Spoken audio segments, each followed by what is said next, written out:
So this is not going the way that people think this is going in terms of an absolute fucking fire sale on property. So we went to this house, and this was a really interesting home. To give a recap to people that didn't watch the original video, Connor put something up on the screen or a link in the description or whatever to the original video. But this particular property backed onto a road as well as fronted onto another road. So it was a really long property. It was like 270 something feet deep, and 75 wide. So the idea was split the property into 4. And that was in Tecumseh? Yeah, it was in Tecumseh too. Right around where like all that development's going on, like where the brewery is and like Bourbon, like all like that area. It's on Shawnee. So really nice street. Really awesome place. It backed onto like almost like new development with semis and stuff. Yeah. So the idea was separate the lot into 4. So X the lot, right? Yeah. So cut the lot into half and then split it in half. Yeah, so like you have 4 lots. 135 by... Doesn't matter. Whatever. So you have 4 lots, and then what you could do then is you could build a semi on one lot. Or not a semi, sorry. You could build one place on one lot, and then basement unit, and then 2 uppers. So you could essentially build a 2-story duplex, right? And then have like a basement unit or whatever the case is. So you could do that on both lots. Or on all 4 lots. For a total of like 6 units. So 6 and 6 in the front. 6 in the front, 6 in the back. Now, or you could do like a 2-story duplex, right? And then an ADU in the back. That's how big the lot was. It would allow for that. And especially with the new bylaw that doesn't require any more lot coverage coming up this summer, where like before, if you were going to put an ADU on a lot, it had to still fit within the lot coverage bylaw. Yeah. Well, that's not happening anymore, and there's no zoning after this either. Up to 3 units on one property. So if there's no lot coverage bylaw, and you could put 3 units and not have to change zoning, it's fucking golden. Worst case, if people were to complain with the rezoning of the property, what you could do is split the property in half and then just run 2 semis in the front, and then do a top and bottom, and then do the same thing in the back, and then do top and bottom in the back for 8 units, which is still a great option. Then maybe you get like an ADU down the road in the back or whatever, because they can't say shit. So something along those lines. So somewhere it would land in between somewhere minimum units on the minimum unit density on the lot would be 8, maximum would be 12. So we go in and offer. So me and John are working out the details. You guys, if you watch the other video, you'll see us working out the details what we went in and offered. So we went in and offered $450. So the reason why we did $450, the lot was list price? $500. So the list price was $500. It was on the market for like 2 weeks. Not that much activity, and so we went in at $450.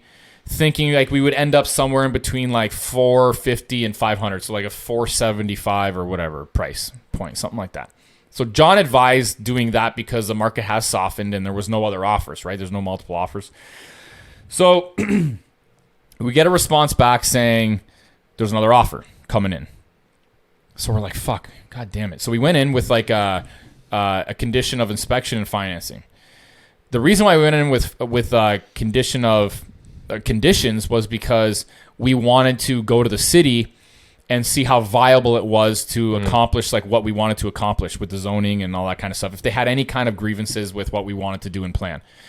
So agent comes back and says, okay, we got another offer, submit your best or whatever. So we're like, God, fuck. So we took out the condition of inspection because I don't care about that. It'd be a teardown anyways. Not even, yeah, but I mean, we wanted to list it or we wanted to rent it for a year. Oh yeah, it was good enough to rent. It's fine. To give us time, it would take a year, maybe even 2 years, depending on what was going on and how busy we are, to accomplish what we need to accomplish with severing the lots and rezoning and that kind of shit. So another offer comes in. So you can sever a lot and have it rezoned even when there's an existing house and tenant on there? Yeah. Yeah. It's interesting. I don't know if you can sever through a house that's existing. I don't know that, but you can. But if the lot's like this and the house is on this side, you could sever it. Like yeah, for sure. Oh yeah. I don't know about. I can't see why you couldn't, but it might not make sense if there's like an active address and home on the lot.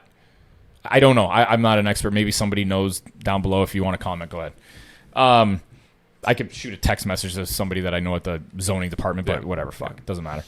Anyways, so another offer comes in. We drop the inspection condition, but we keep the financing condition in because usually if somebody wants to be aggressive, the inspection condition can be waived quite a bit sooner than a financing condition.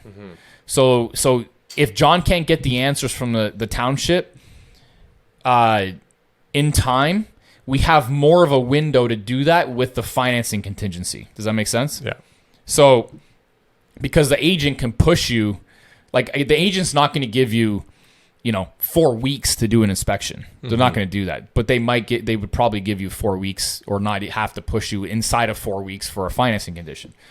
So we wanted the financing condition because we wanted to go to the city and find out like what our chances are of accomplishing what we wanted to accomplish for unit density on the lot. Well, we submit the financing contingency at $500,000. So we went back and we were like, okay, fuck it.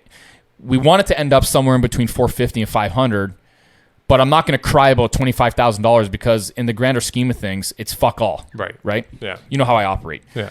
So we went back at $500,000. Agent comes back and is like, sorry, all cash deal, and we had 3 offers. So we're taking the one with less conditions, meaning mine had a financing condition. The one that they accepted was a cash condition, but the same price. Ugh. And 3 offers. So this is what I'm trying to tell people is that this is what? November 25th. The market is not, I'm telling you right now, Scott is sending me screenshots of properties that have 14 offers on it, 20 offers on it. One. Yeah. I was talking to you about this earlier this week that like even like my buddy Jamar that had like a bunch of houses that he was seeing multiple offers again. It's happening again because people are starting to come to terms with what's happening in the market. And this motherfucker would not take anything lower than his asking price, which was $500,000, and the fucking thing was a teardown.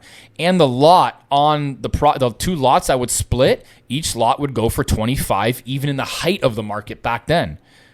8 months ago or a year ago when the market was at the fucking peak. Those lots, if you were to split it in the middle, would go for $250,000 a side. That's what the lots would be. So he got what he would get at the height of the fucking market. So this is not going the way that people think this is going in terms of an absolute fucking fire sale on property.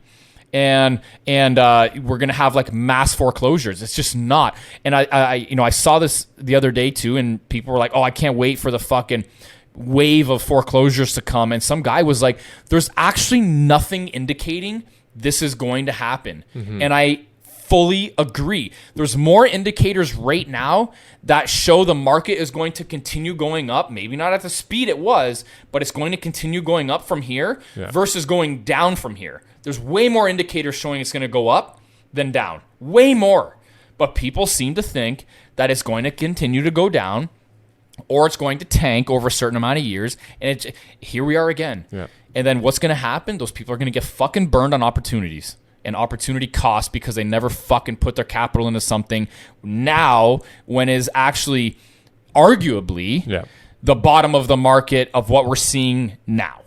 And seriously, like at the end of the day, okay, the market dips another, say they increase rates by another percent, call it, right? That's only like an eighth of a percent, or that's only like an eighth of a percentage move from, no, I wouldn't say eighth. I would say like, 10 to 20% move for what rates are now. You know what I'm saying? So if they're not going up that much more to really swing the pendulum, even though it would swing the pendulum somewhat, but not as much as when it went from 2% to 5%. Yeah. The rate shock is over. So I don't understand what people are waiting for. And by just seeing this, cash offers again, like I can't buy anything that's decent right now. I can't fucking find anything. So, yeah, you know where you're getting really good deals? on shitty properties in shitty locations. That's it. I don't think this is going the way that people think it is. I just don't.